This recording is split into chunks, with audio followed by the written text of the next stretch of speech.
Karugtong po ito ng ating tinatalakay at napagawanan sa nakaraan na ating paghaharap.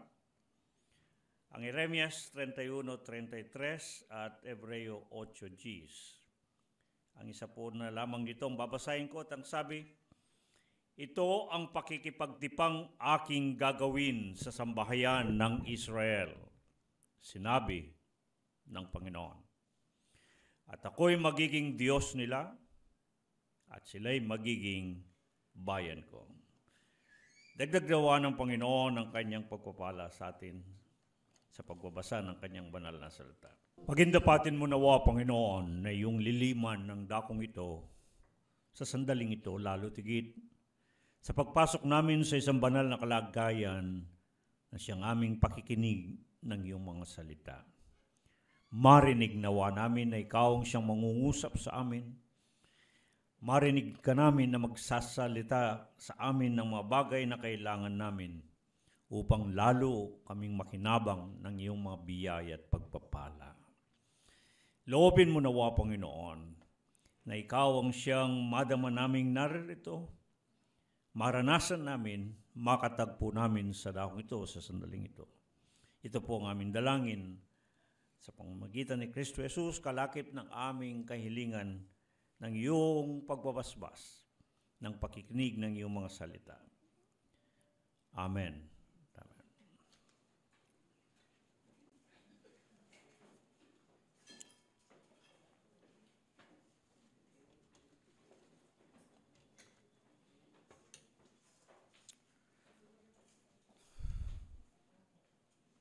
Tulad po ng aking nabanggit, ito ay karugtong ng ating patuloy na pagtalakay ng mga bagay na napakahalagang mayroong kinalaman sa paksang ating pinag-uusapan at hindi nalalayo sa ating batayang katuruan o sentrong turo dito sa kawan ng Panginoon, ang relasyon sa Panginoon, na masigit nating tinatawag na tipanan na ugnayan, covenantal relationship, na siya namang ating mababasa sa Biblia. Malabis na siguro kung ulit-ulitin na sabihin na wala namang ibang mahalagang paksang kinakailangan na pag-usapan kundi ang relasyon sa Panginoon. Sa ating palagay, doon lahat nagsisimula at doon lahat magwawakas. Kung anong relasyon mayroon tayo sa Panginoon, sino tayo sa Panginoon, at ano ang Panginoon sa atin. Mayroon pa bang ibang mas mahalagang paksa kaysa roon? Lalo na kapag ang pinakaasam-asam ng bawat isa ay mga pagpapakalang pakinabang. Sa ating kapanahunan, kaya nga nagaganyak ang marami sa mga pagtitipon sa Panginoon ay sapagkat ang inaasahan nila ay makakatanggap sila ng mga biyaya, maging ng mga pagpapala, yung mga blessings. Di ba? Subalit, kahit na hindi tayo maging malalim sa pagsusuri, paano ba maaring makarating sa atin ang mga pagpapalang pakinabang na nanggagaling sa Panginoon? Kung hindi lamang kung tayo'y merong relasyon. Na tayo'y nabubuhay na hindi nakahiwalay kundi nakaugnay sa Panginoon. Palagi ko ngang binabanggit sa isang mababaw na paglalarawan. Anumang bagay na ating ibig tanggapin, tamasahin, ay kinakailangan mayroong pinanggagalingan o pinag-uugatan. Sabi ko nga kung minsan, para maunawaan lamang natin ng mas magaan sa isang paglalarawan, ang tubig at ang liwanag. Napakagaang larawan niyan. Gaano man natin pag-usapan ang biyayang hatid ng liwanag sa pamagitan ng kuryente. Ang sarap na dulot nito, ginhawa. Ngunit kung wala tayong kaugnayan sa pinanggagalingan ng kuryente, kaya tayo kuminsan, di ba, natatakot tayong maputulan ng ilaw. Bakit? Ay walang dadaloy sa atin na kuryente. Di ba? Ganon din naman sa tubig. Ibig sabihin, gaano man ang mga ginhawa, sarap na dulot ng mga bagay nito, maintindihan natin kung walang tayong kaugnayan sa pinanggagalingan, walang makakarating sa atin. Ganon din sa Diyos. Bagaman ang Diyos ay lubusang mapagpala, mayaman sa biyaya, sagana sa lahat ng kabutihan. Pag binasa nga ninyong Exodo, merong binabanggit doon sa Midot na napakaraming paglalarawan, kung hindi ko magamali, 13 paglalarawan ng awa, ng habag ng Diyos. Sobra-sobrang paglalarawan ng biyaya ng Diyos. Ngunit, paano darating ang biyayang iyon sa atin? Paano makakarating? Pag-usapan natin ng mga pagpapala at madalas kong ito'y tinutuwid natin upang maging maluwanag sa atin. Kaya nga pinag-aaralan natin, at kung kayo nakakasubaybay kahit na sa ating Shepherd School, at ipinaliliwanag natin ang Biblia mismo, itong Bibliang hawak-hawak natin at binabasa mismo natin, na hindi naiintindihan ng karamihan. Sapagkat ang tingin nila sa aklat na ito ay parang isang bote ng mahika. Diba? Parang kagaya ng bote ng Aladdin, na hihimasin at pagkatapos ay lalabas ang isang magbibigay ng kanilang mga minimithi, yung mga wishes. Diba? Ganun ang ginagawa ng iba sa Biblia.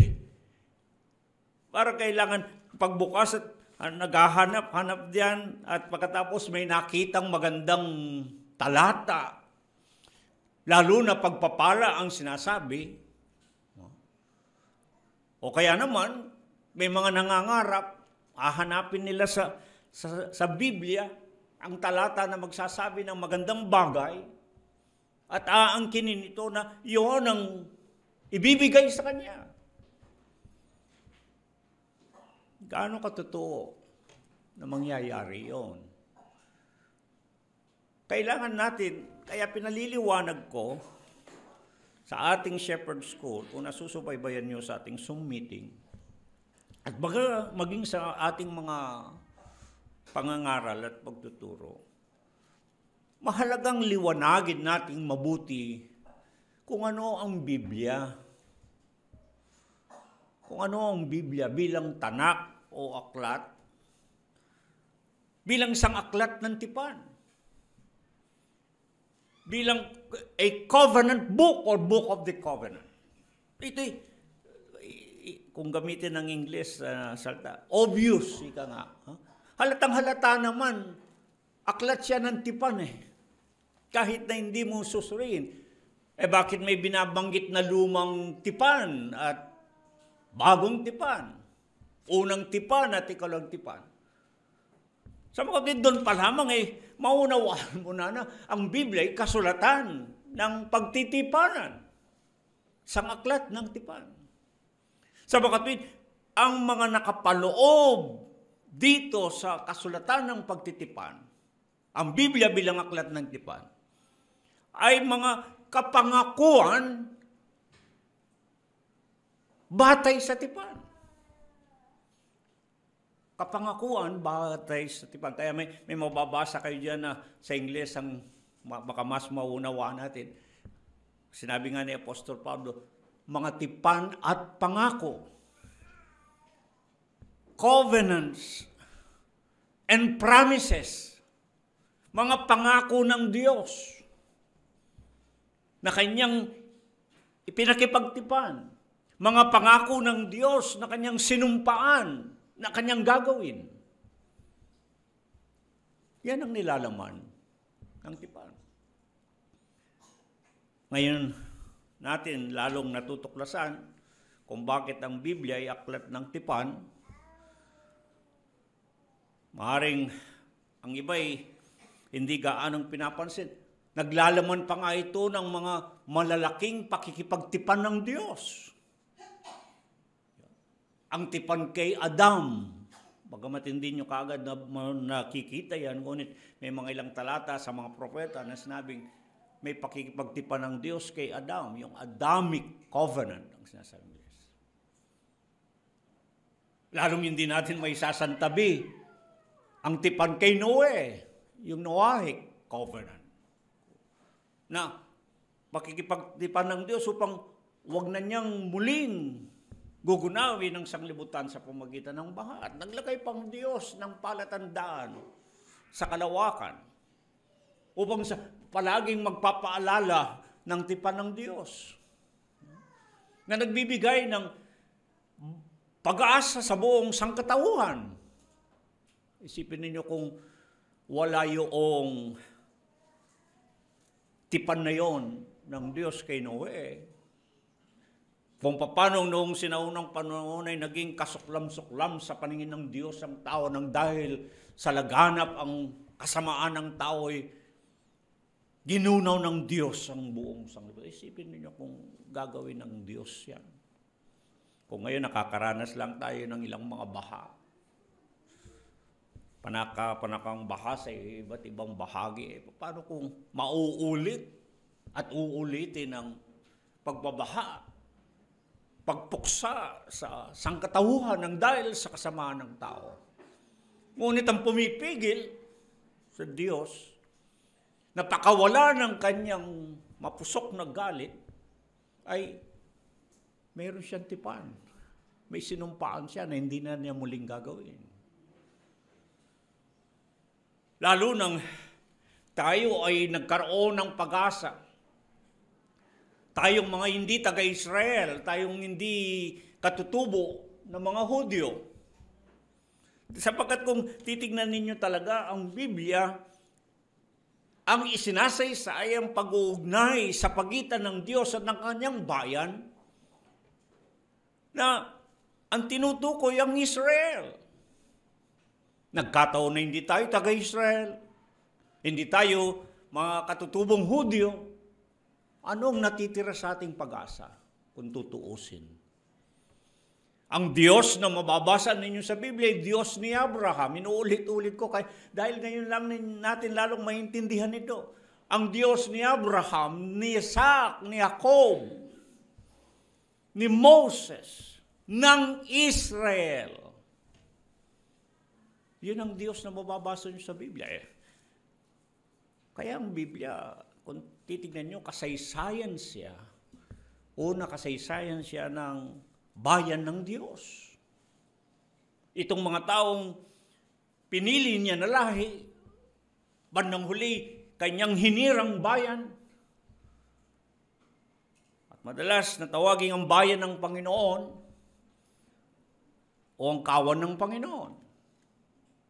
Ito yung nilalaman ng Biblia. At ang pakikipagtipan ng Diyos kay Abraham ay hindi natin maaring pawalang halaga itong Abrahamic Covenant. Sapagkat mahabang panahong nakalipas, naglakip ang Diyos ng pangako na hindi lamang si Abraham ay pagpapalain magiging ama ng maraming bansa, kundi maging sa pamagitan ni Abraham, pati na ang mga ibang bansa ay pagpapalain din. Nakita niyo? Hindi rin nawaglit sa isipan ng Diyos. Bagamat sa lahat, ang sabi ng mga nananahan sa balat ng lupa ay pumili siya ng bahagi.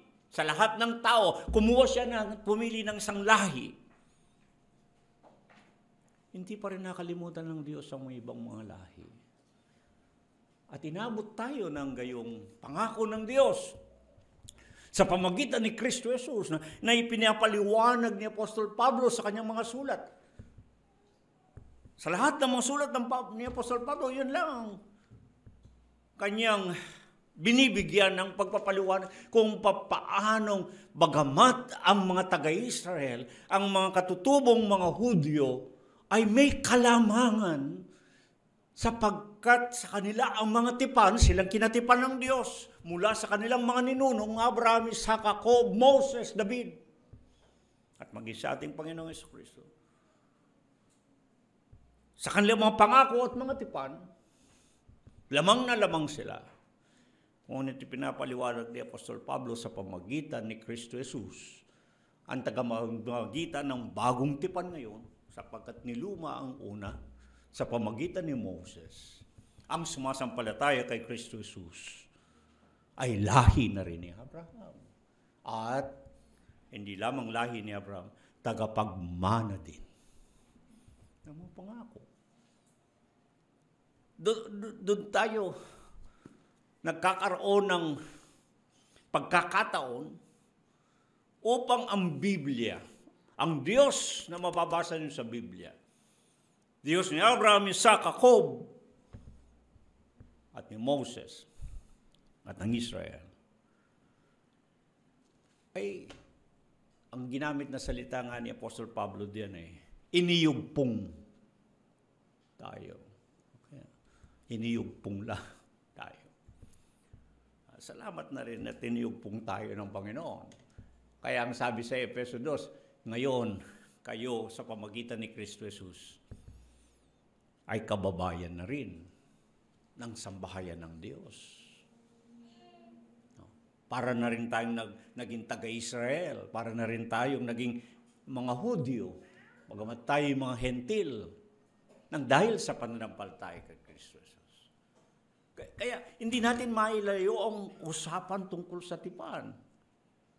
Dahil kung hindi ganun, paano tayo magmamana rin at magtatamasa ng mga pangakong nilalaman ng tipan na pinaliwanag ni Apostol Pablo tuwiran na sinabi dyan sa Efeso 2, 10, 11, 13 at 19 na nang kayo'y hiwalay kay Kristo Jesus, hindi kayo taga-Israel.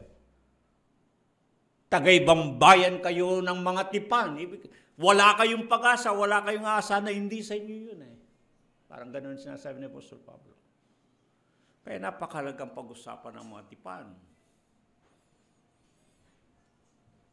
Ang tipan kay Moses, Mosaic Covenant. Paano nabuo ang bayan ng Diyos? Ang ginawa niyang hirang na bayan o bayang hirang. Ang bayan ng Panginoon, ang kawan ng Panginoon. Mahalagang pag-usapan yun sapagkat may pangako rin doon. Nang sila'y humarap sa Panginoon at makipagtipanan, ang sabi ni Moses, hindi lamang ang pakipagtipang ito ay pumasok kayo sa tipan ng Panginoon. Mababasa niyo sa Deuteronomio 4 at mga susunod pang mga talata. At halos sa buong Deuteronomio ito ang sinasabi na ang pakikipagtipang ito ay hindi lamang sa inyo na nalalapit, kundi maging sa mga nalalayo, maging iyong wala. Ngayon, isipin ninyo, merong parang inire-reserba na pagkakataon na makipagtipanan ng Diyos kay Moses at Israel. Sabi niya, hindi lamang kayo pumapasok sa tipan ng Panginoon. Hindi lamang kayong naririto nung sila ay nasa harapan ng Panginoon, kundi maging yung wala dito. Kita niyo, napakabuti na pag-usapan ito sapagkat ito magbibigay sa atin ng buong katiyakan upang ang Biblia man at ang mga pangako nito bilang aklat ng tipan ay maaari nating maangkin. Dahil pinaliliwanag ko palagi, sa unang tipan, pinili ang isang lahi. Yan ang mababasan nyo. Genesis hanggang Malakyas. Buong lumang tipan. Pinili ang isang lahi.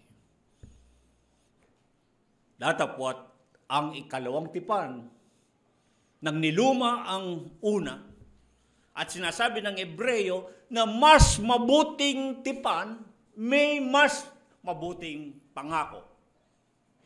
Dahil sa ikalawang tipan, bagamat ito'y tipan pa rin sa Israel, kaya mababasa nyo sa ating talatang batayan, Sa Deuteronomio 31 at gayon din naman sa Hebreo 8, isinali ang ibang lahi. Kita ninyo, ang kagandahan na pag-usapan ng tipan. Sapagkat doon natin matutuntun, mauugat, paano tayo na hindi naman taga-Israel, paano tayo hindi naman mga Hudyo, ay naisali din sa bayan ng Diyos, sa kanyang kawan. Yan ang nilalaman ng ikalawang tipan. Yan ang buong Biblia.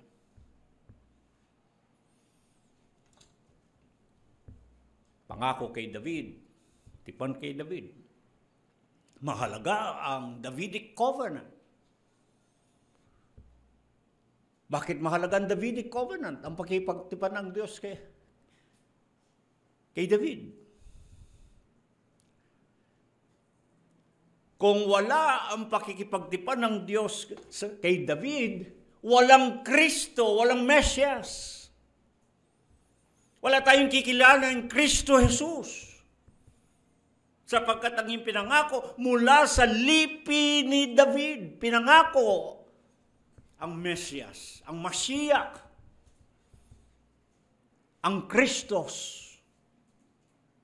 O kung hindi natin pag-aaralan ng tipan kay David, bakit mayroon tayong kinikilalang Kristo na siyang Mesyas? Nakita niyo. Kaya madalas mababasa ninyo sa ikalawang tipan, kapag binabanggit si Kristo Jesus, idinudugtong ang anak ni David. Pinakikilala siya bilang anak ni David, ibig sabihin bilang lahi ni David, bilang binhi ni David, upang magpatotoo at hindi tayo magkamali ng sinasampalatayanan natin na si Kristo Jesus, siya nga ang Mashiach, ang Mesyas na hinihintay, na darating ang magpapastor sa Israel. At isinilang na magpapastor sa Israel. Pinagtagpo ang kapangakuan ng lumang tipan sa Mikas at gayon din ng Mateo, ang pagsilang ng isang magiging pastor ng Israel. Galing sa lipi ni David. Kung patirin mo yun, maaaring sabihin, kaya nga ang mga Hudyo, may mga Hudyo maging sa kapanahonan natin, ay hindi naniniwala kay Kristo Jesus na bilang siyang Mesyas, ang tagapagligtas. Di lalo na tayo, na hindi mga Hudyo, maaaring hindi tayo sasampalataya kay Kristo Jesus. Maaaring maging kagaya din tayo ng mga Hudyo na hindi nagsisampalataya sa Kanya. Hindi rin natin siya kikilalanin na Mesyas na tagapagligtas, ang Kristo na isinugo at naparito. Nakita niyo? Kaya mahalaga ang tipan ng Diyos kay David. Dahil doon sa tipan ng Diyos kay David, yung Davidic Covenant, matutuntun mo na magkakatotoo ang pangako ng Diyos sa pamagitan ng mga sinalita ng mga propeta na doon manggagaling ang Mesyas, ang Kristo. Ano pang nilalaman ng mahalaga ng kasulatan? Natipan ng Diyos kay Adam, kay Abraham, kay Moses, sa Israel, kay David, bandang uli, ang bagong tipan sa pamagitan ni Kristo Jesus na ating Panginoon. O lalo natin hindi may sasantabi ang bagong tipan. Bakit tayo nagdiriwang at nakikibahagi sa dulang ng Panginoon? Di ba sinabi ng Panginoon, ito ang aking dugo. Ang saro ng bagong tipan. Hindi natin maaring, lalo tayo mga mananampalatayang Kristiyano, na isang tabi ang bagong tipan. Bagamat may mga paniniwala ng mga sekta ng pananampalataya na bagong tipan na lang ang kanilang pinangahawakan dahil niluma na raw ang una. Tayo hindi. Pinakikita natin ang tuloy-tuloy na pagdaloy ng pakikipag-ugnay ng Panginoon mula Genesis hanggang Apokalipsis. Sa niloloob ng lumang tipan at gayon din ng nasasakop ng bagong tipan. Ang buong Biblia ay isa, buo, ganap. Hindi naghihiwalay sa pagsasalaysay ng pag-uugnay ng Panginoon at ng kanyang bayan. At hindi lamang ang aklat ang Biblia bilang aklat ng tipan ay pinililiwanag natin na isang kasulatan ng kasaysayan. Isinasaysay kasi kung paano nangyari ang pakikipag-ugnayan ng Diyos sa kanyang bayan. Pinapaunawa din natin na ito'y kasulatan ng kasunduan o ng pagtitipanan. Ang nilalaman talaga ay ang tipan ng Diyos ng kanyang pakikipag-ugnayan, yung tipanan na ugnayan, covenantal relationship na ating pinangahawakan bilang batayang katuruan at sentrong turo. Bakit mahalaga po yun? Nagiging maulit man lang ang aking sinasabi. Ngunit, iginigiit natin yun kasi ang pinakamahalaga. Ang relasyon sa Panginoon. At yung may pakikipag-ugnayan sa Panginoon, o pinakikipag-ugnayan ng Panginoon, sila ang mga pinangakuan. Sa kanila ang mga pangako. Kaya nung mababasa ninyo lahat ng mga talata sa Biblia, lalo na mga pagpapala, biyayang pagpapala o pagpapalang pakinabang, para kanino? Tanungin ko kayong mabuti, para kanino? Kung ang mga talatang maaring pagbatayan, lalo na mga pagpapalang pakinabang, mga covenantal blessings, benefits, ay para sa lahat. Anong pagkakaiba ng mga kinatipan ng Diyos at doon sa mga hindi niya kinatipan? Di walang pagkakaiba. Di ba? Kaya nga po maliwanag na ating unawain ang salitang tipan. Na madalas kong iambing sa mga kasunduan, mga treaties, mga tratado, mga agreements, maging testament. Maliwanag sa atin, hindi natin kailangan palalimin ang ating pagsusuri. Kapag hindi ka kasali doon, wala kang pakinabang. Hindi po ba? Eh di sana hindi na kailangan ng mga kasunduan kung lahat naman ay maaring makinabang. Tama ba? Wala na lang kasunduan, wala na lang kasulatan ng kasunduan. Hindi, kaya nga nagkakaroon ng kasulatan ng kasunduan. At lalo na sa ating panahon, di ba? Meron na nga kasulatan nagkakaaway-away pa eh. Maliwanag na ang nasusulat sa isang kasunduan na kanilang nilagdaan, na kanilang pinag-usapan, nilagdaan, kung minsan nag-aaway-away pa eh. May kasulatan na. Hindi ba? Eh lalo na kung walang kasulatan na pinanghahawakan, ay di napakalaki ng kaguluhan. Kaya ang Biblia bilang aklat ng tipan, ang nilalaman ng mga kapangakuan ay para doon sa mga kinatipan na nakapasok at nakapaloob sa tipanan. Walang pagdududa yan. Walang pag-aalinlangan.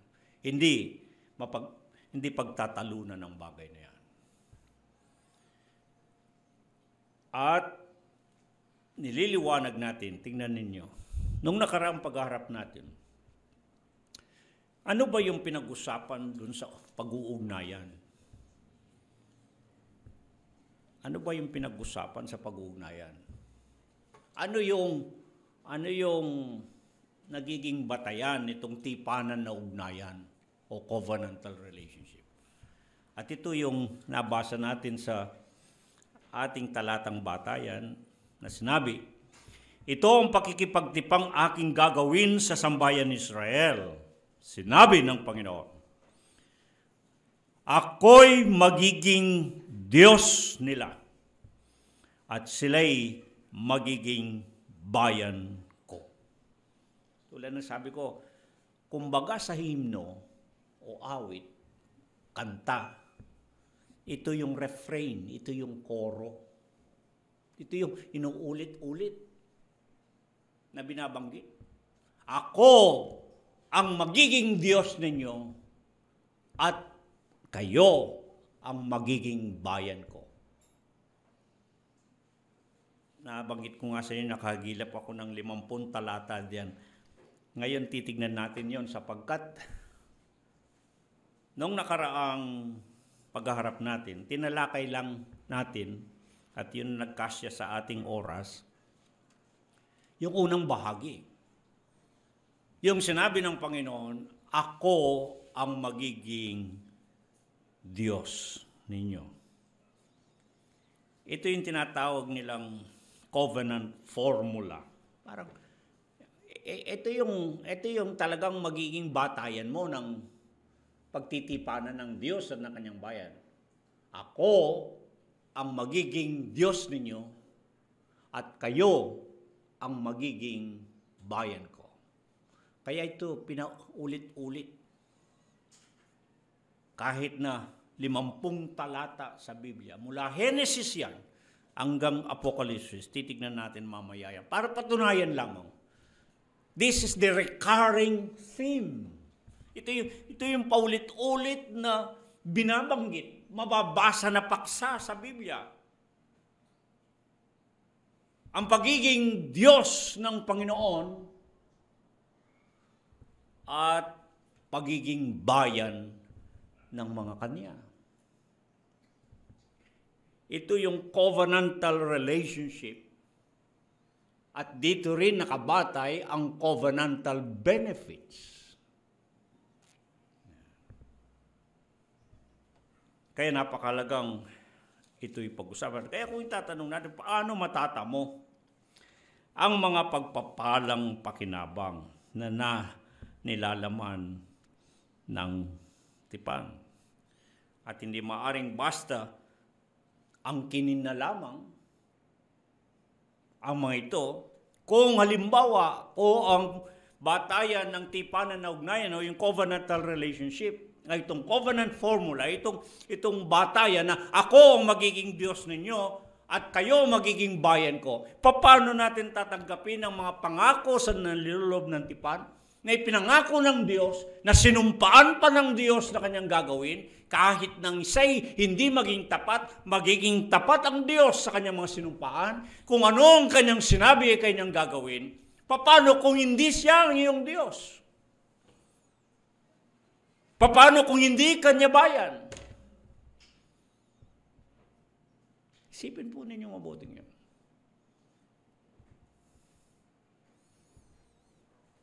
If God is not our God, if the Lord God is not our God, and if we are not His people,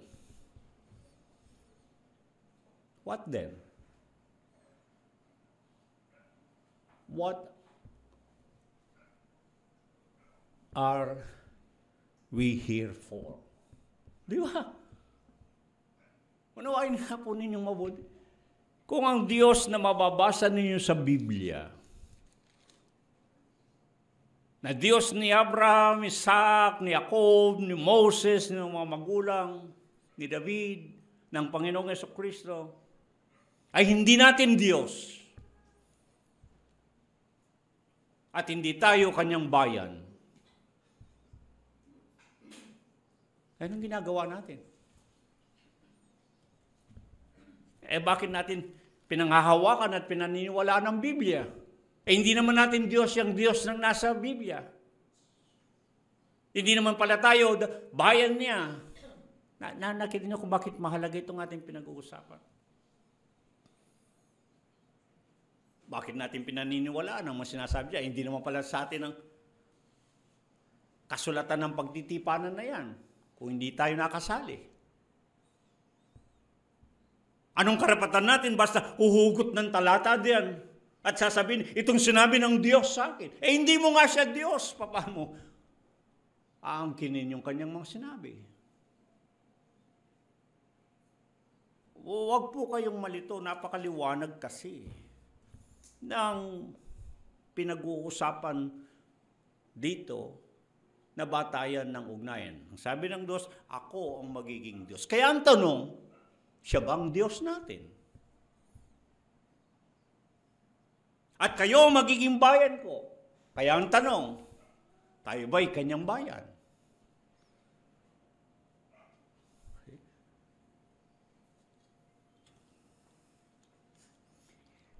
Alam kong mapapansin na hindi ito mga pinag-uusapan, ngunit napakahalagang pag-usapan. Napakahalagang paksayin at talakayin.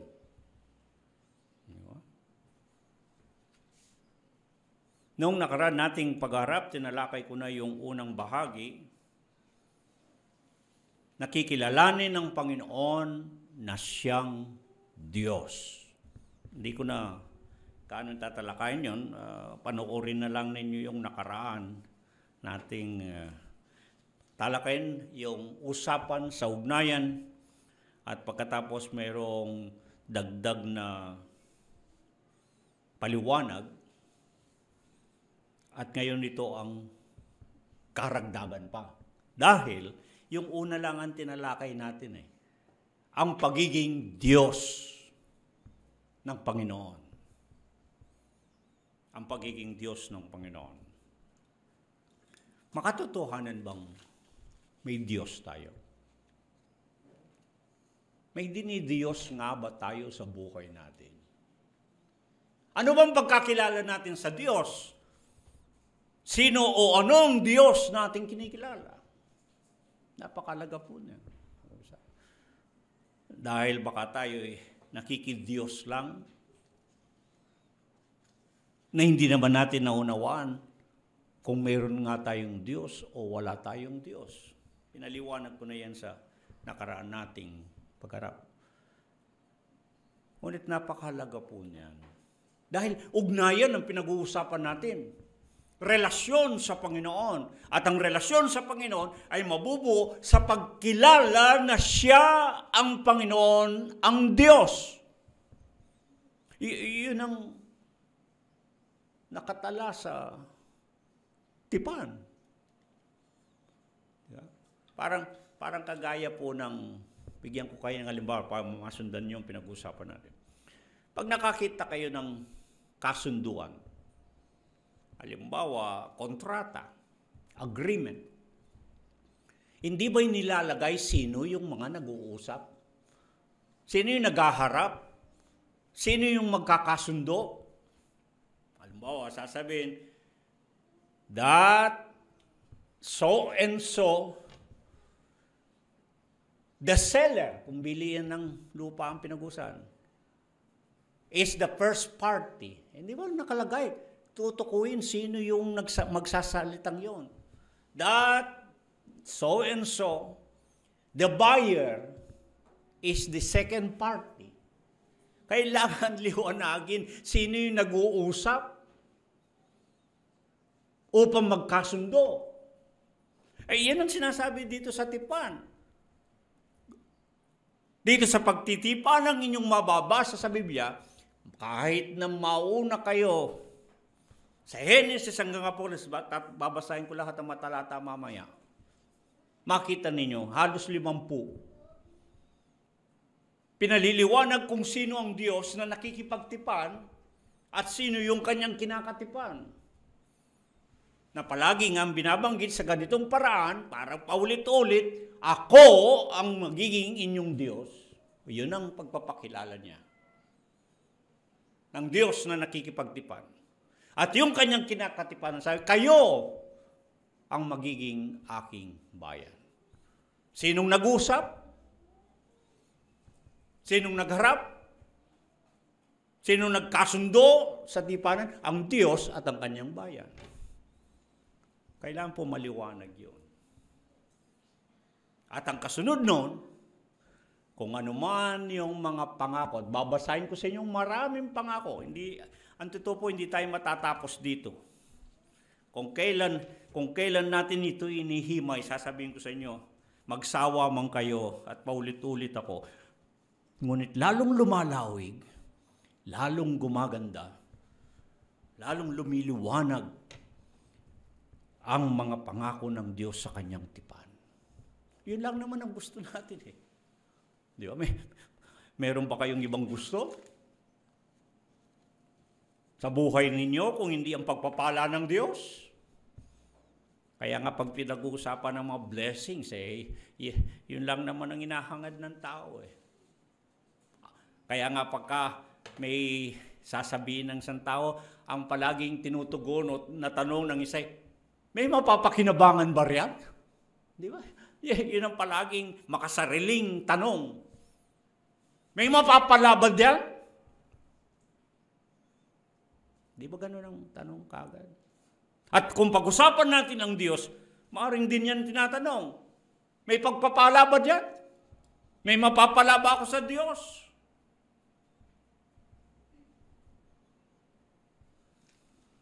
May mahihita ba ako diyan? Yan ang masalita natin eh. Meron. Subalit, kailangan alamin paano. At ito yung formula na sinasabi ko, covenantal formula. Ito ang parang pinakasusi upang matanggap ang mabiyayang pagpapala, ang mapagpapalang pakinabang, yung covenantal blessing. Kung minsan pag pinag-uusapan ng pagpapala, basta pagpapala lang. Hindi po. Ito yung mga covenantal blessings. Ito yung mga pagpapalang pakinabang batay sa tipan. Parang kagaya ng mga kasunduan, kontrata, agreement, treaties. Yeah.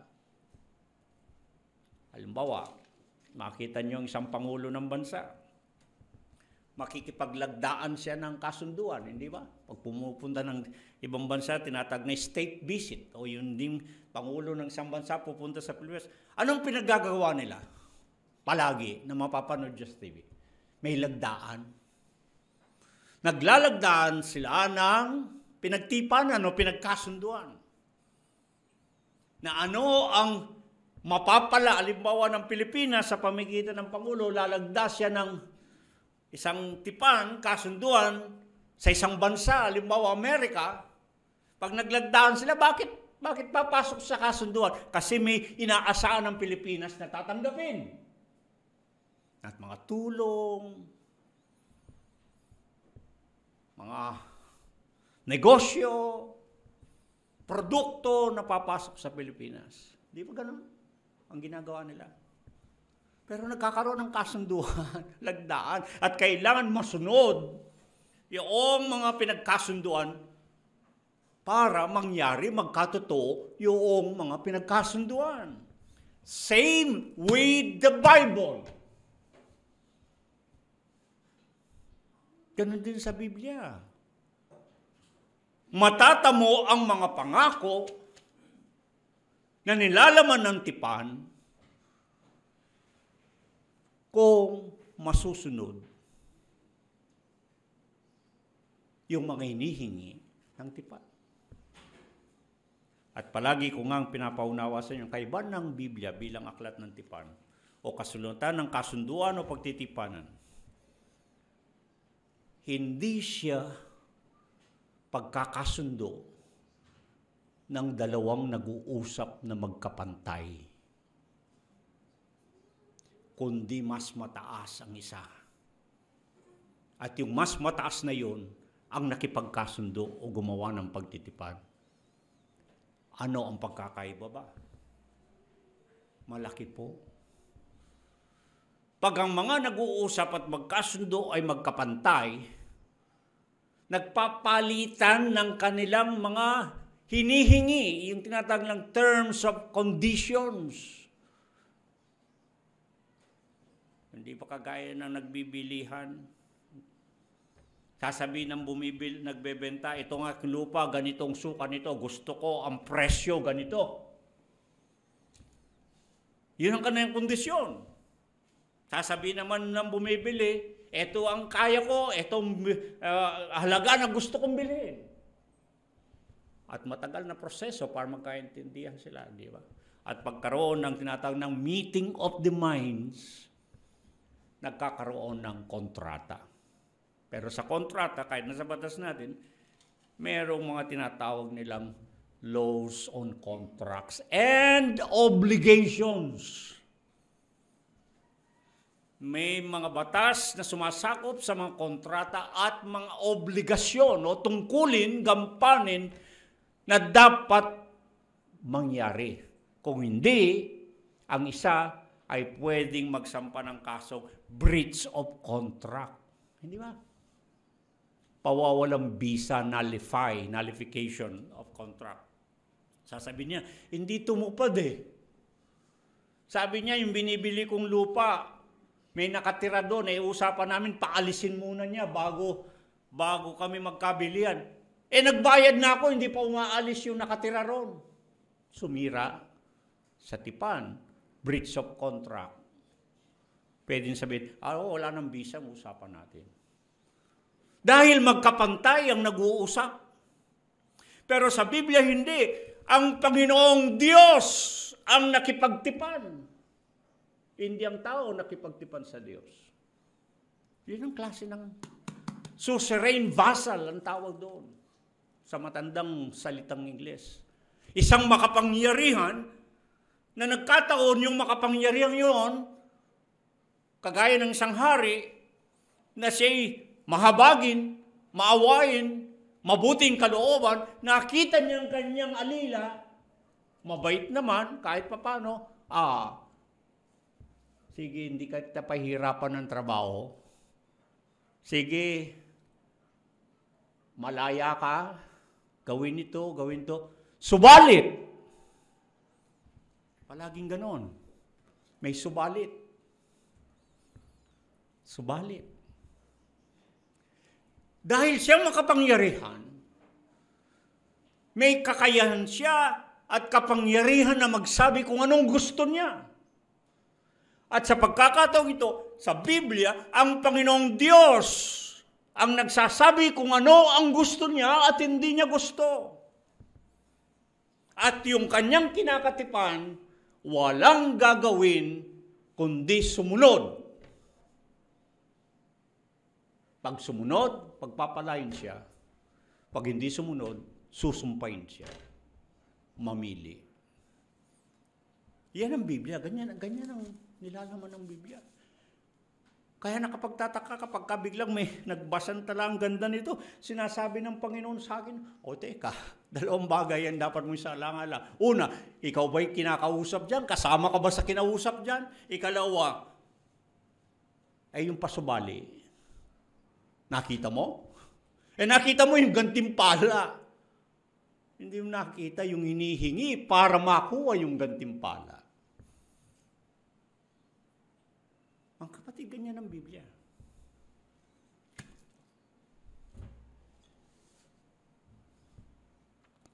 Kaya napakalaga ng ating nililiwanag na usapan.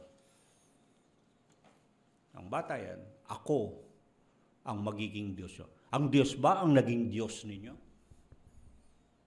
O, sabihin natin, para pangkasalukuyan, ang Diyos ba na Panginoon na mababasa nyo sa Biblia, Diyos ni Abraham, Isaac, Jacob, Moses, David, at ng Panginoon, siya ba ang nagiging Diyos ninyo sa buhay ninyo?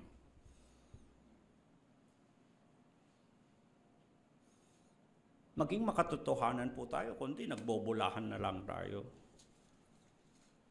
Pagpaumanhin ninyo, nagkukunwari na lang tayo may Diyos o dinidiyos. Mga kapatid, namamanhik ako sa inyo. Maging makatotohanan tayo kung may Diyos tayo.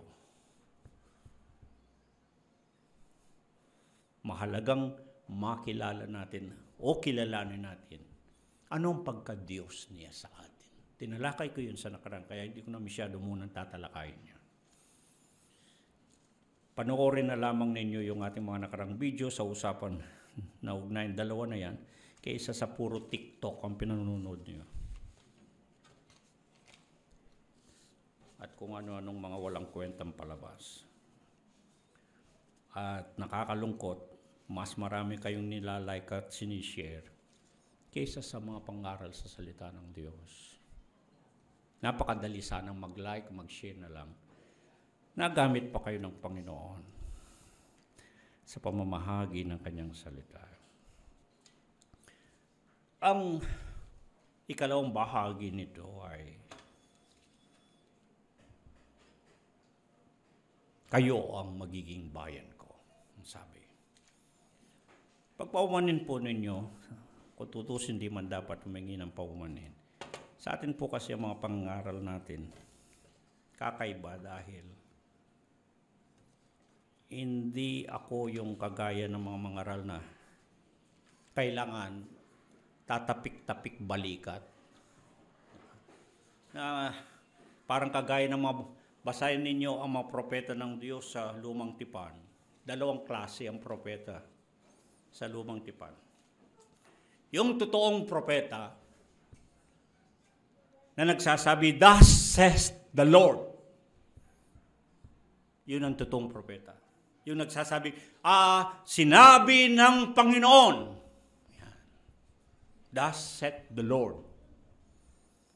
Yung bulang propeta sa Lumang Tipan, ang tinatapik ang balikat, hindi. Ang Diyos mahabagin. Ang Diyos kahit na nagkakasala ka, gumagawa sa okay lang yan. Pagpapalain ka pa rin ng Diyos. Yun ang gusto ng tao, hindi tinatapik-tapik ang balikat. Giginhawa ka, pagpapalain ka, magiging masayang buhay mo, wala kang sakit, wala kang karamdaman, wala. Mga kapatid,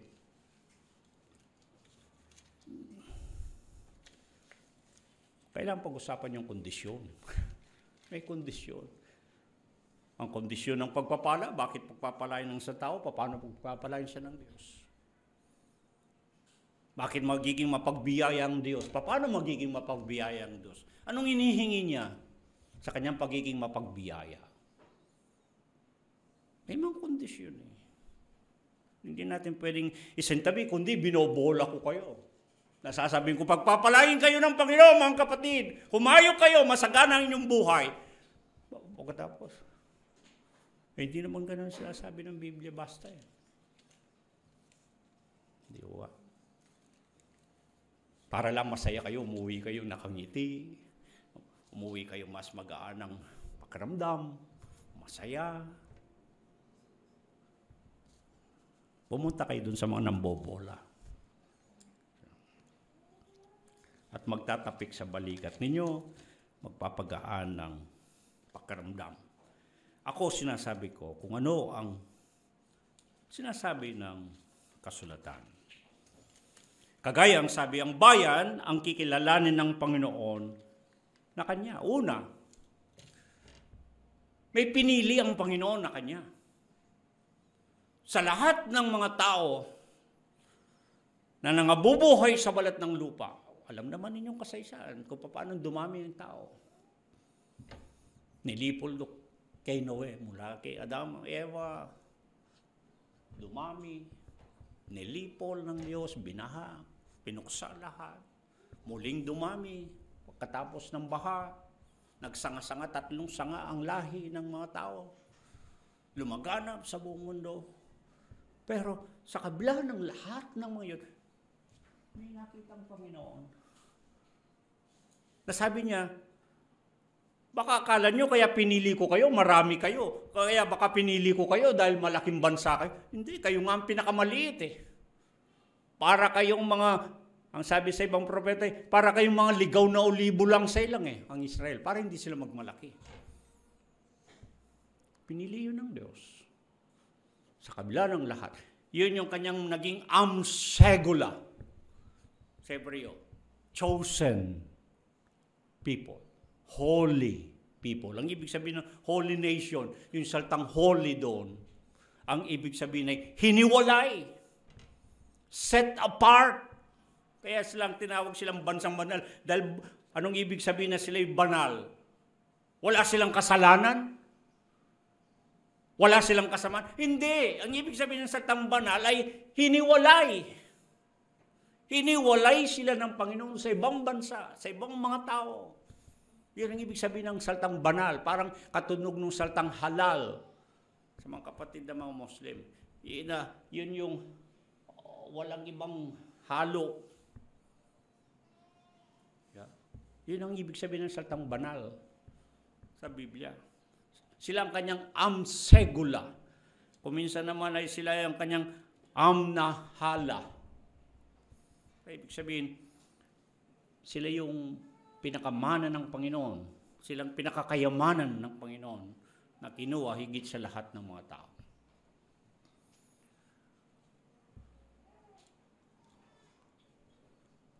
Namili ang Panginoon.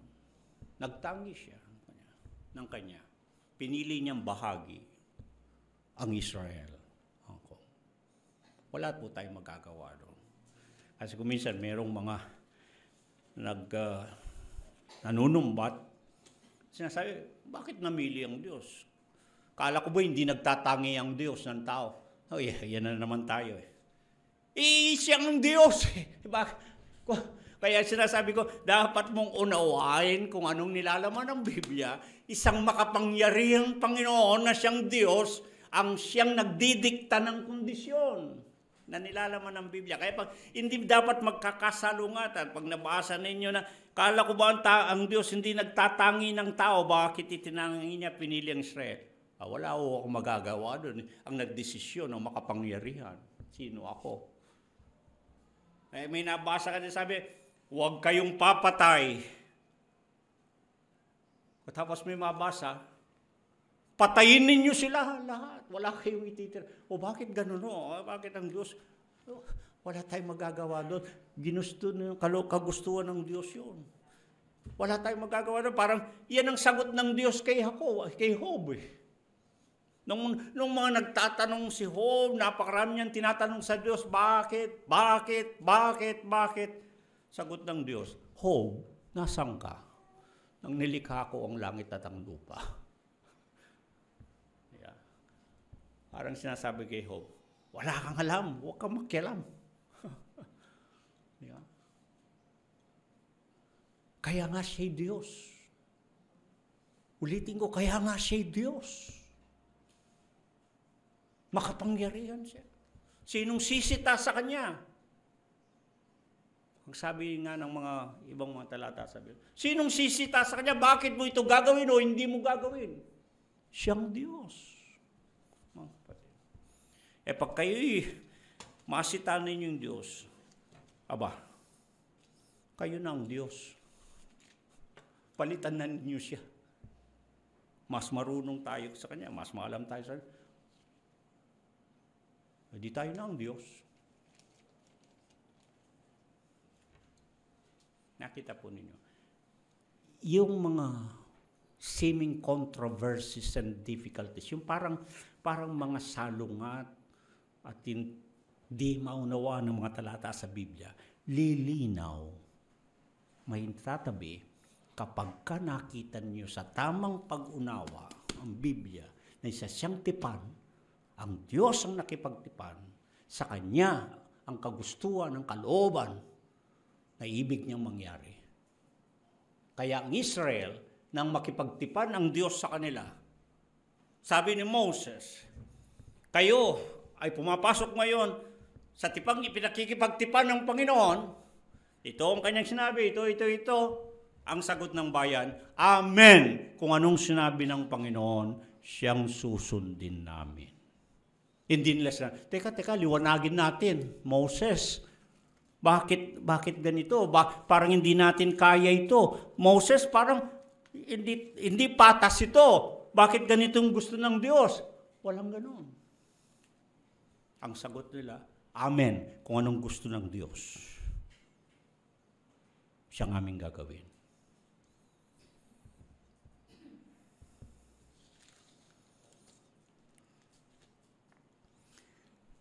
Sa makatwid, mga kapatid, maliwanag.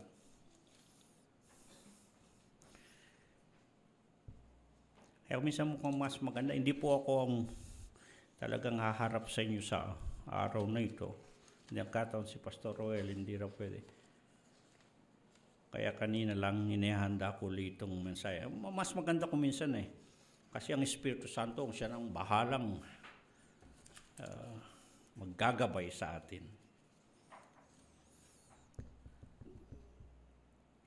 Doon pa lamang, may kinilala ang Diyos na kanyang bayan. Kaya ang mahalagang pag-usapan, doon sa mga taong sinabihan ng Panginoon, kayo ang magiging bayan ko. Ye shall be my people. Ay, di ba maganda sana kung kasali tayo doon? Na pinili ng Panginoon? Ay tayo, pag may hihirangin na tao ang isang makapangyarihan, isang nasa mataas na posisyon o pwesto, pag sinabihan ka, ikaw, ako ang presidente, ngayon ikaw, inihirang ko, ikaw ang mayor, ikaw ang governor, ikaw ang kapitan, ikaw ang commissioner, ikaw ang kalihim. Hindi ba?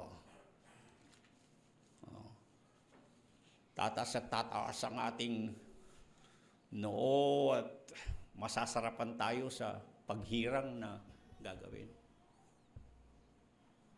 Kaya nga ang Israel, bandang uli, pagpatawad yung salita, yumabang Di ba? Kasi, isipin nyo, sa lahat ng mga tao sa balat ng lupa, silang pinili ng Diyos. Pinagmalaki nila yan. Umabot yan hanggang sa bagong tipan. Kaya nung si Juan Bautista, tinanong siyang tao, anong lahi ka ba? Kanino ka anak? Ang sugla, anak kami ni Abraham. Si Abraham ang magulang namin. Yan ang pagmamalaki nila. Ano sagot ni Juan? Parang sinasabi niya, huwag mong ipagmalaki na ikaw ay anak ni Abraham. Sapagkat, ano sabi niya? Kahit sa mga batong ito, makakagawa ng anak ang Diyos. Kaya lang, yun kasi lumobo yung kanilang ego. Dahil sila'y pinili ng Diyos. Gayunpaman, isang malaking karangalan. Isang malaking pakinabang na piliin ng Diyos. Isipin mo sa lahat ng mga tao, hirangin ka ng Diyos. Angkinin ka ng Diyos. At ang sabi, kayo'y magiging aking bayan. Ang ginamit na salita po riyan sa ibang mga talata sa Biblia ay kagaya ng Exodo 19:5, 22, tinuring silang tanging kayamanan. Tanging kayamanan. Itong mga pinili ng Diyos, ang turing sa kanila ng Diyos, ang tingin sa kanila ng Diyos, para silang isang mahalagang yaman. Kaya naman mababasa niyo sa buong Biblia, pinahalagahan sila ng Diyos. At kung tutusin, hindi naman siguro may tatatwa maging sa ating panahon. Tingnan niyo yung Israel, kung paano pinahalagaan ng Diyos. Titignan ninyo yung mapa ng gitnang silangan, Middle East. Parang isang tuldok lang ang Israel. Naglalaki ang mga bansa, ang mga nakapaligid. Ang Egyptio, Arabia, Jordan, at lahat ng mga lalaking bansa. At may pagkakataon na pinagkakaisan siya ng lahat ng malalaking bansa. Sinisikap na iguho, sinisikap na wasakin. Pero pinangangalagaan ng Diyos. Hindi po ba? Dahil para sa Diyos, sila ang kanyang bahagi. The Lord's portion, ang tawag sa Ingles. The Lord's portion. Yun ang bahagi ng Panginoon, higit sa lahat. At ang turing na sila kanya ay parang isang kayamanan na napakahalaga sa Diyos. Sa mata ng Diyos, sila ang kanyang pinakamahalagang kayamanan.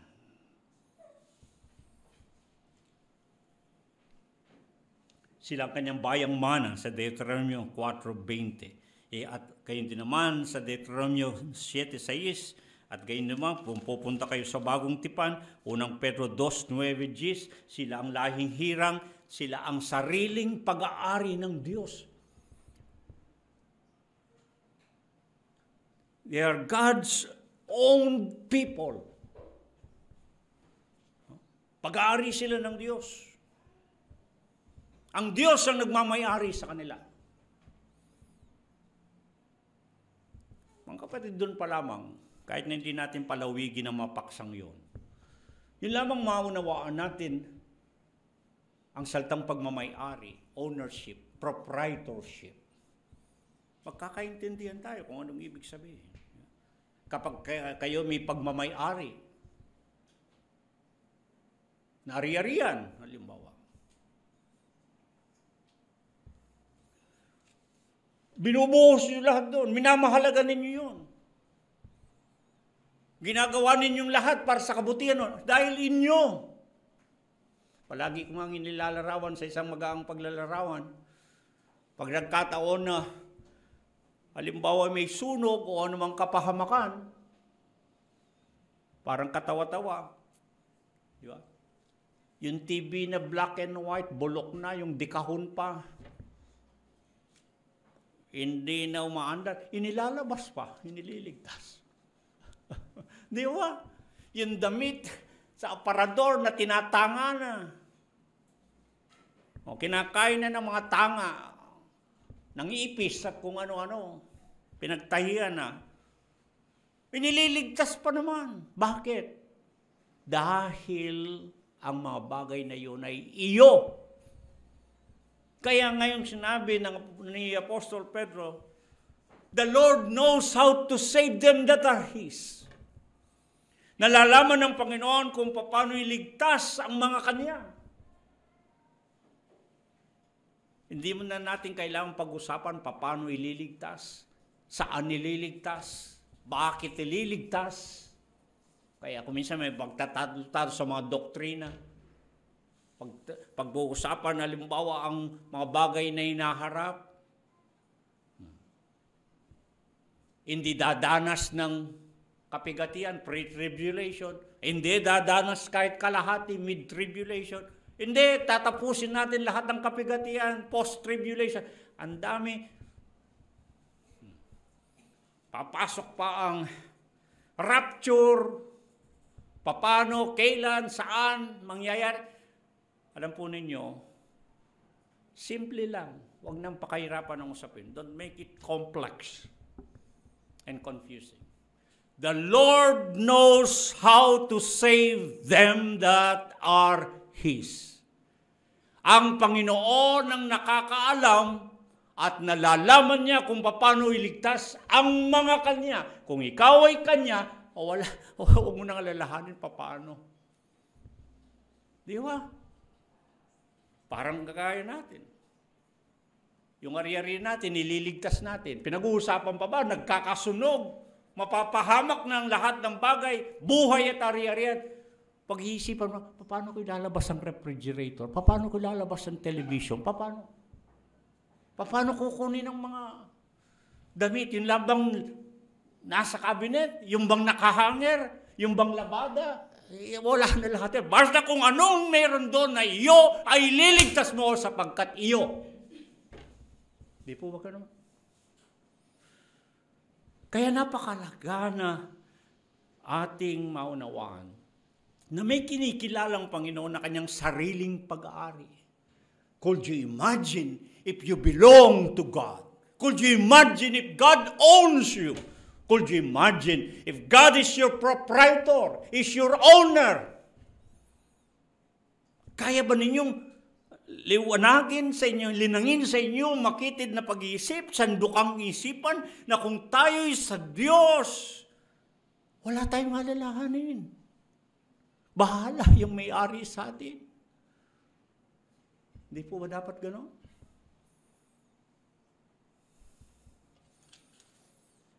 Siya bahala. Pagmamayari lang tayo eh. Nakita niyo kung bakit napakalagang pag-usapan ang mga bagay nito? Bandang huli, para lamang tayong matapos, pero hindi pa tayo matatapos talaga nito. May kasunod pa makita ninyo. Ang bayan ang kinikilala ng Panginoon na ang kanyang bayan o ang kanyang kawan. Genesis 17:7-6, Exodo 6:7, 19:5 hanggang 6, Exodo 27, Exodo 29:45-46, Levitico 26:11-12, Levitico 26:45, Levitico 11:45, 22:23, 25:28, Deuteronomio 4:20, o mga bilang 15:41, Deuteronomio 4:20, 7:6, 14:2, 29:13, o ikalawang Samuel 12:24, mga awit 57, 81 Gs, unang Kronika 17:22, Isaias 41, 10, 41, 13, 43, 3, Jeremías 7:23, 11:4, 24:7, 30:22, 31:1, 31:33, 32:38, Ezequiel 11:20, 14:11, 34:24, 25:7, 34:30, 34:24, 31, 36, 26, 28, 37, 23, 37, 27. Hosea 2:23, 12:9, 13:4. Joel 2:27, 3:17. Zacarias 8:8, Gs 6. Roma 9:26. Ikalawang Korinto 6:16-17. Hebreo 8 Gs. Unang Pedro 2:9 Gs. Apocalypse 2:21-3. Ilan lamang yan ang mga talatang palaging nagsasabi na kayo ang magiging bayan ko. Marami po. Tulad sa kahit mahigit sa 50, bibigay ko sa inyo. Upang patunayan lamang na ito talaga ang batayan sa ugnayan na naging tipanan sa pagitan ng Diyos. Ako ang magiging bayan nyo at kayo ang magiging Diyos ko. Ngayon, para sa pansamantalaan nating pagwawakas.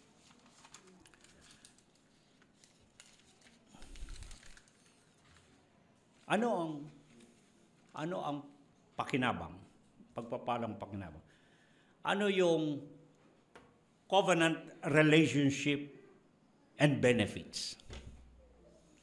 Ano yung tipanan na ugnayan at ano yung mga kapangakuan na tatanggapin sa tipanan? Gusto ba niyong isa-isayin ko lahat yung binasa kong mga talata? Dahil nandun lahat ang mga pagpapalang pakinabang. Pero alam kong hindi niyo gugustuhin yun. Kaya dadampot na lang ako ng isa. Ngunit gusto ko lang liwanagin. Sa lahat ng sinabi ng mga talatang binanggit ko, kayo ang magiging bayan ko. May kalakip na pangako sa pagiging bayan. Covenantal relationship and benefits. Para naman, masabi natin, may mapapala naman pala. May mahihita naman pala. May pagpapalang pakinabang naman pala kung tayo ay bayan ng Diyos. Kabilang sa kanyang bayan. At madalas, idinudugtong yung mga tupa ng kanyang pastulan bilang kawan ng Panginoon. Ano yung mga pagpapalang pakinabang? Ang mga talatang binasa ko sa inyo, binanggit ay mula Genesis hanggang Apokalipsis kung nahalata ninyo. Ngunit isa lamang ang aking bibigyan muna ng masusumpukan nating pagpapalang pakinabang. Ito yung ikalawang Korinto 6:16 hanggang 17 sa bagong tipan na. Si Apostol Pablo ang kumakausap sa mga taga-Korinto. Ang iglesia sa Korinto yung kalipunan, kapisanan ng mga mananampalataya kay Kristo. Kung susuriin ninyo, ang kapisanan doon ng mga mananampalataya ay napakapalad. Sapagkat kung merong iglesyang binuhusan, kung gamitin natin yung salitang buhos, kung merong isang iglesyang binuhusan ng Diyos ng lahat ng kakayahan, gifts, healing, prophesying, etc. Ang Korinto ang nakasalo ng lahat ng mga yun. Basahin ninyo yung Biblia nyo. Nasa kanya lahat, halos ang lahat ng mga kaloob. Sila lahat ang nakasalo kung nagbuhos ang Diyos ng mga kaloob. Ang Korinto. Ang iglesia sa Korinto. Ang malungkot na sasabihin ay sa kabila ng sila lahat, ang mga pinagkalooban ng kaloob ng Diyos, ang iglesia sa Korinto rin ang pinakamagulo sa lahat ng iglesia. Ito pa nga ang isang iglesyang ayaw nilang kilalanin si Apostol Pablo sa kabila ng sila'y isinilang ni Pablo na apostol. Halos si takwil nila si Apostol Pablo, hindi sila niya kinikilalanin ang pagka-apostol ni Pablo. Dito, ang iglesyang napakagulo, nandito yung intellectualism, patalinuhan. Nandito yung hindi lamang intellectualism, kundi yung factionalism. Pagkabaha-bahagi, ako'y kay Apollos, ako'y kay Pablo. Mas magaling si ganoon, siya kikilala. Mas magaling. Karoon ng paksyon. May napakagulo nitong iglesia. Sinabihan sila ni Apostol Pablo dito sa 1 Corinto 6:16. Ang sabi niya, hindi ba kayo ang templo ng Diyos? Di ba? Yun ang kanyang sinasabi. At bandang-huli sinabi niya, wala kayong pakikibahagi sa diablo, dahil kayo templo ng Diyos. Gaya ng sinabi ng Diyos na ako'y mananahan sa kanila at lalakad ako sa kanila. Kayo ang aking magiging bayan, ako ang magiging inyong Diyos. Kinuha yan ni Apostol Pablo. Kung babasahin niyo mabuti, kinuha niya yung talatang yan doon sa isa sa mga binanggit ko, ang Levitico, ang Exodo 29:45, 46, at Levitico 26:11, 26:40, nang sabihin ng Panginoon, ako magiging inyong Diyos, kayo magiging bayan ko, ako'y tatahan sa gitna nila, ilalagay ko ang aking tabernakulo. Yan ang ibig sabihin ng sinabi ni Pablo diyan sa 2 Korinto. Ang isang mga mahalagang bagay kung bakit napakapalad na mapasabayan ng Panginoon, kabilang sa may tinuturing ng Panginoon na aking bayan, at madalas na sabihin, aking kawan, ay ang pagsama ng Diyos. The presence of God. Binanggit ang tabernakulo. Kung balikdan ninyo, ang ibig sabihin ng tabernakulo, kagaya sa Exodo, nung wala pang templo, nagpatayo kay Moses ang Diyos ng tabernakulo, yung tolda, pansamantalang pinagtitipunan, pinagtatagpuan ng Diyos at ng kanyang bayan, yung tabernakulo. At ang ibig sabihin ng salitang tabernakulo ay yung pananahan ng Diyos. Dwelling, pananahan ng Diyos. Kaya yung tabernakulo ay sagisag ng pananahan ng Diyos sa gitna ng kanyang bayan. That God dwells within His people. Yun ang ibig sabihin ng salitang tabernakulo. At ang pangako ng Diyos, kung ako ang magiging Diyos ninyo at kayo magiging bayan ko, tatahan ako sa gitna ninyo. That I will dwell with you and walk with you. Meron pa bang higit na masarap na pangako kaysa yung Diyos kasama-sama siya? Meron pa bang higit doon? Masigit yun sa pagpapalang pagpapakain, pagpapalang hanap buhay. Masigit yun sa pagpapalang kaginhawaan. Masigit yun sa pagpapalang kalusugan. At lahat ng yan, banggitin nyo lahat yan. Wala nang mauuna pa sa pagpapala kapag ang Diyos ang mismong kasama. Dahil kung kasama ang Diyos, lahat na. Ang kanyang provisyon, ang kanyang proteksyon, lahat na yan. Tangay na, damay na lahat yan. Basta't ang Diyos ang kasama, that God dwells with us. Natatandaan niyo si Moses sa Kabanatang 33 ng Exodo. Inutusan sila ng Diyos. Humayo kayo. Nakalabas na sila ng Egypto, patungo na sila sa lupang Kanaan. Medyo merong para lang magaan ang usapin, parang may pagtatampo ang Diyos. Parang may pagtatampo. Kaya sabi ng Diyos, humayo kayo. Sige, lumakad kayo. Nandun ang lupang Kanaan, pinangako ko. At tutuparin ko, pinangako ko yan sa inyong mga magulang, sina Abraham, Isaac, Jacob. Sige, umayo kayo, lumakan kayo. Nung napaghalata ni Moses, na hindi sasama ang Panginoon sa kanila, paghalata ni Moses, parang iba ito. Sa 40 taon, sa ilang, pinatnubayan tayo ng Panginoon. Sabi nga ng mga awit 77, 78, pinatnubayan ng Panginoon ang kanyang bayan na parang kawan. Pinagpastulan sila sa pamagitan ni Moses at ni Aaron.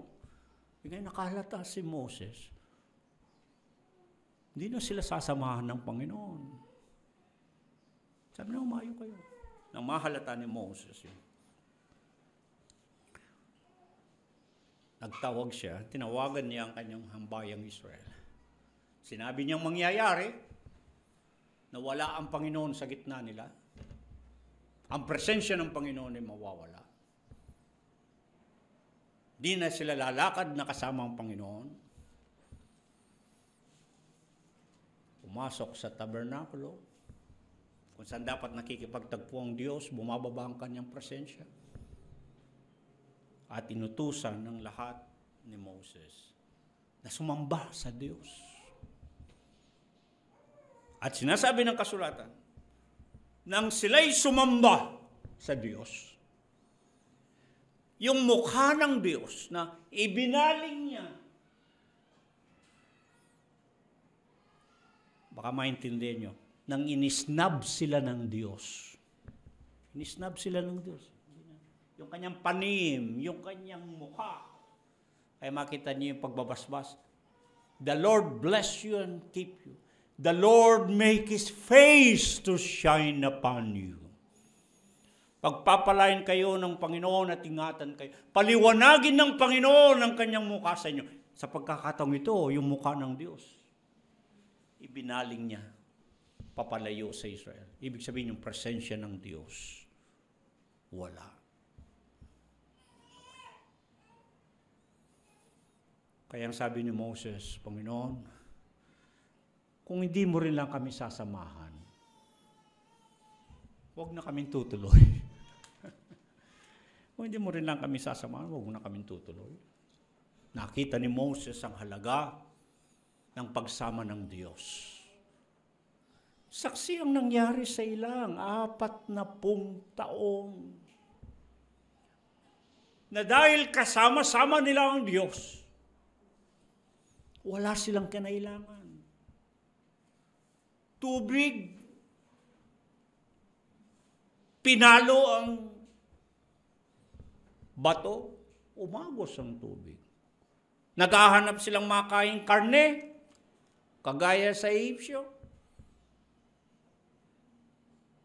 Pinapuntas lahat sa kanila ang mga pugo.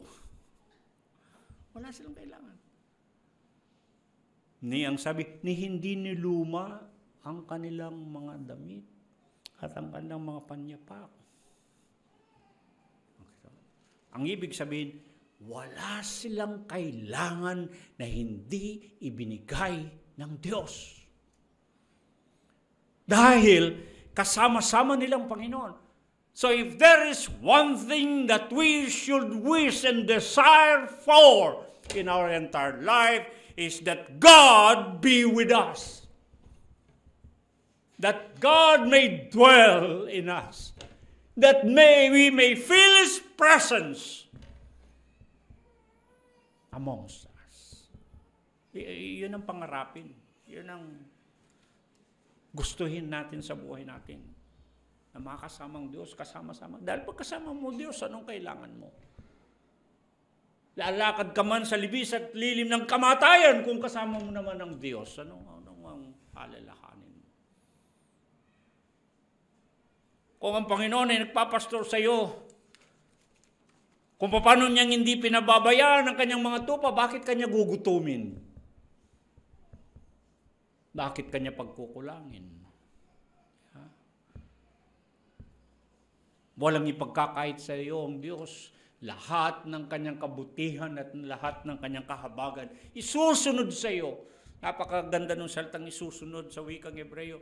Ibig sabihin, hindi ka tatantanan. Pupursigin ka ng kabutihan ng Diyos. Madalas ang alam natin, ang kasamaan ang nagpupursigi. Pero dito, ang kabutihan ng Diyos ang magpupursigi.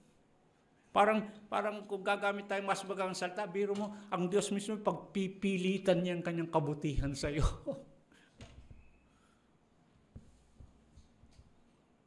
Dahil kasama ang Diyos. Kaya sabi ni Moses, kung hindi mo kami sasamahan, huwag na kaming tutuloy. Pero dahil kailangan nila pagsama ng Diyos, paano may babaling na muli ang paningin ng Diyos? Inalis ng Diyos ang paningin sa kanila. Inisnab na sila ng Diyos.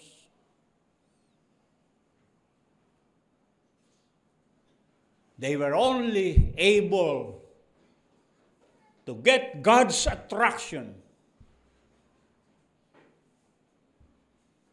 At muli lamang ibinaling ng Diyos ang kanyang mukha sa kanila nang sila'y sumamba when they worship God. Di ba si David may sinabi that the Lord habited the praises of His people. Ang presensya ng Diyos nagtatabernakulo sa kapurihan ng kanyang bayan. Meron bang instansya, meron bang nalalaman kayong sitwasyon o pagkakataon na kung kailan mas mararamdaman ninyo ang presensya ng Diyos? Kailan at saan? Mga kapatid, sa pagsamba. Sa pagsamba lang. Maaring may mga pagkakataon, ilang saglit na naglalakbay kayo. May bingit ng kamatayan. Nakaambang, nakaumang panganib. Ang kamay ng Diyos, ililigtas kayo. Nangyayari yun. Nararatay kayo sa karamdaman. At baka kayo'y nalalapit na lang sa inyong huling hininga. Dinudugtungan pa naman ng Diyos ang inyong buhay. Nangyayari yun. Maraming nangyayari at pwedeng mangyari kapag iniibig ng Diyos nang dahil sa kanyang biyaya. Ngunit wala nang higit pa na mararamdaman ang presensya ng Diyos, na talagang naririyan siya sa gitna sa pagsamba. That's the key word. Yun ang mahalagang salita kung ibig niyong maranasan ang presensya ng Diyos. Lalo na po sa atin. Lalo na po sa atin.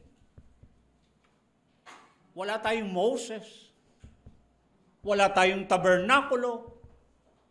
Wala tayong kabanantipan na sagisag ng presensya ng Diyos. Ang layo na natin sa karanasan ng mga dinalaw ng Panginoon na nagkaroon ng mabisitasyon, pagbisita ng Diyos sa kanyang bayan. Layo na natin doon. Subalit, meron pa rin pagkakataong naiiwan kung paano yung Diyos na malayo sa atin ay maging malapit, mararamdaman sa pamagitan ng pagsamba. Kaya kung merong hindi dapat kaligtaan at pawalang halaga, ang pagsamba. Kung ibig ninyong madama ang presensya ng Diyos, kung gusto ninyong makatagpo ang Diyos. Marami kasi tayong mga naging binaluktot na mga katwiran. Ang Diyos naman ay nasa lahat ng dako. Omnipresentes ang Diyos. Yeah. Kahit saan, nandun ang Diyos, sabi nila. Yun namang mga sumasalungat dyan, sasabi nila, kahit ba nasa palikuran ka, magigisa ka doon, nanonood din ng Diyos, tinitingnan ka. Sabi naman ng mga namimiloso po, di ba? Sinabi mo kasi ang Diyos nasa lahat ng dako. Kaya yung namimiloso po sabi, kahit na mag-isa ka doon, may ginagawa kang sarili mo, nakatingin din ang Diyos doon, nabantayan ka. Kaya ang daming pinabaluktot kasing katwiran. Ngunit, ang mahalagang malaman natin, ang presensya ng Diyos natatawag. Ang presensya ng Diyos bumababa. Ang presensya ng Diyos ay nananahan sa gitna ng kanyang bayan kapag siya'y sinasamba. Kaya nasa atin, kung gusto nating makatagpo ang Panginoon, madama ang kanyang presensya, sumamba tayo. Kung inakala nyo kasama yung Diyos pag kayo nandun sa mall, harinawa. Kung inakala nyo kasama nyo yung Diyos sa palengke, sige na nga. Mga kapatid, sa pagsamba, nandoon ang Panginoon. Hindi ba ang Panginoon nangako din? Diyan sa Mateo 8, kung saan ang 2 o 3 na nagkakatipon ay naroon siya sa kalagitnaan nila. Mayroon namang magsasabi, hindi ako dumalo, hindi ko madama ang presensya ng Diyos diyan eh. Aba, sinungaling ang Panginoon. Siyang nagsabi, 2 o 3 nagkakatipon, nandun siya. Pagkatapos sabi mo, hindi mo nadama ang presensya ng Diyos. Nakita po ninyo. Tulungan nawa tayo ng Panginoon. Ang aking dalangin, kung talagang ang Diyos ay ang ating dinidiyos, mayroon talaga tayong Diyos. Alam po ba ninyo, yung salitang Diyos lang, dinidiyos, hindi yan mahihiwalay sa salitang worship. Pagsamba. Ang walang Diyos, hindi sumasamba. Simple. Yung may Diyos, sumasamba. Dahil hindi mo mapapaghiwalay ang salitang Diyos sa pagsamba. Kailan mo mapapakita na may Diyos ka? Sige na nga. Kailan masasabi may dinodiyos ka sa buhay mo? Hindi ba mas higit na makikita kapag ikaw ay sumasamba. Dahil sa sumasamba ay nagpapahalaga, worship. Sa matandang salin na Ingles, worship.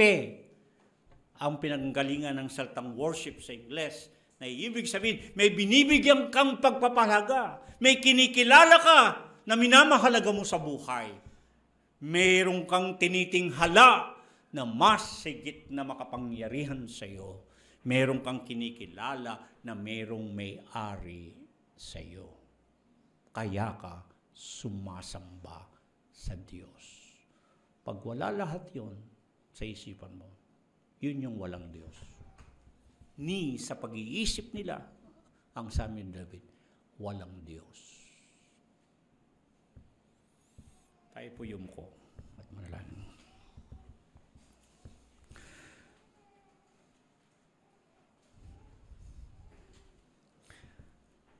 Pinasasalamatan ka namin, Panginoon, sa mga sandali na kami nakinig ng iyong mga pahayag ng mga salita mo. Salamat po sapagkat hindi nagiging manhid ang aming mga puso. Hindi nagiging parang mga tigang na lupa, matigas.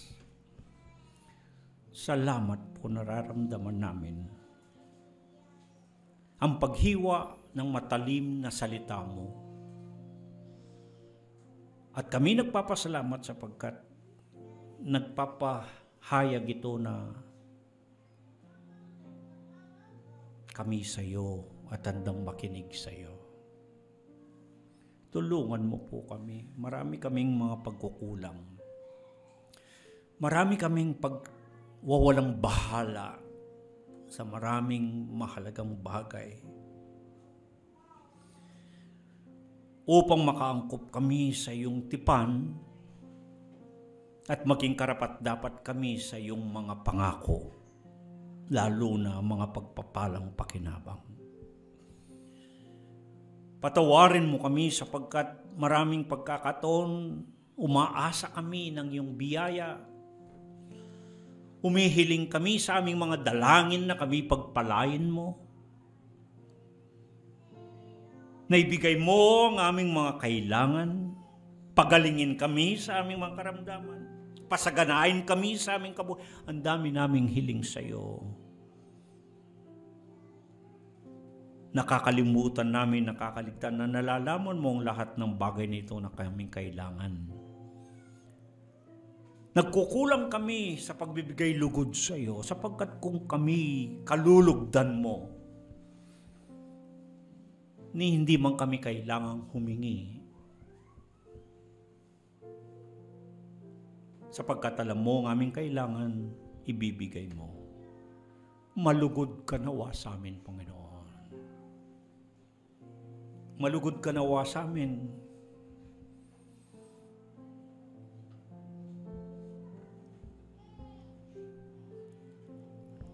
Meron pong mga pagkakataon, hindi kami nagiging karapat-dapat ni tumanggap ng mga anumang bagay na mabuti mula sa iyo.